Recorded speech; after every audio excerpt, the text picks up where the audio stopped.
અંજાર સચ્ચિદાનંદ મંદિરના મહંત પરમ પૂજ્ય ત્રિકમદાસજી મહારાજે વન નેશન વન ઇલેક્શનનો જે એજન્ડા છે તેને સમર્થન કર્યું હતું. આ કાયદો બનતાની સાથે ચૂંટણી ખર્ચમાં ઘટાડો થશે. ભારત માતા કી જય, વંદે માતરમ.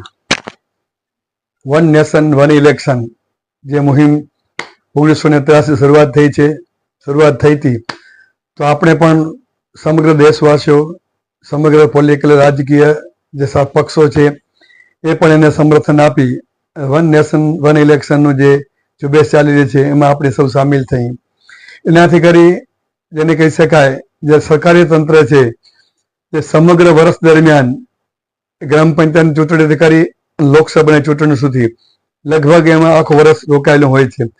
તો આ કરવાથી વન નેશન વન ઇલેક્શન થવાથી સમગ્ર દેશને સમયનો બચાવ થશે, આર્થિક બચાવ થશે અને સરકાર તંત્રને જે કહી શકાય હાડમારી મહેનત એ પણ ઓછી થશે અને દેશની સમૃદ્ધતા વધશે.